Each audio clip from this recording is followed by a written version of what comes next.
Lalo pang umiinit ang mga eksena sa Widow's War ngayong isa na ring palasyo, si Sam, played by Bea Alonzo. Pero kung sinong papatay sa kanyang asawa, misteryo rin daw kahit kay Rafael Rosel na siyang gumaganap bilang Paco Palacios. Makichika kay Aubrey Carampel. George? Ikaw ang asawa ni Basil? Mas tumitindi ang tensyon sa pinakabagong GMA Prime series na Widow's War. Dahil yan sa unexpected na pagkikita ng mga karakter ni Bea Alonzo at Carla Abellana na sina Sam at George, na from ex-BFFs, mag-in-laws na ngayon. Idagdag pa ang matinding disgusto ni Aurora, played by Jean Garcia, sa bagong manugang. Ikaw naman kasi, you should have listened to me. So ano nang mangyayari ngayon? Non-stop war of the wives? Don't talk about my wife. At ang mas tumitinding rivalry sa pagitan ni Paco at Basil Palacios, mga karakter ni Rafael Rosel at Benjamin Alves.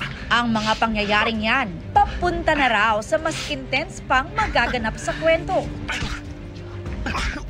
Just as exciting for the whole cast and crew din kasi kami din, hindi namin alam yung story, i-arte lang namin. So anytime pwede din kami ma-surprise. At ang hindi raw dapat palampasin, ang mangyayaring misteryosong pagpatay kay Paco. Kahit si Rafael, hindi raw alam kung sino ang pumatay sa kanyang karakter.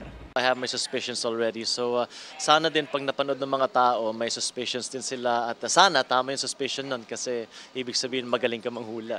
Pero ang mga suspect, hindi lang daw iikot sa pamilya Palacios. Dahil may mga sekreto ring itinatago ang mga tauhan sa Palacios Estate. Kagabi, may pasulyap na rin sa mga tauhan sa Palacios Estate.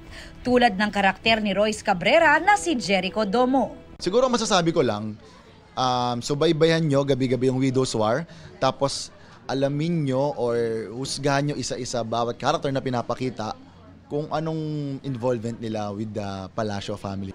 Aubrey Carampel, updated sa Showbiz Happenings.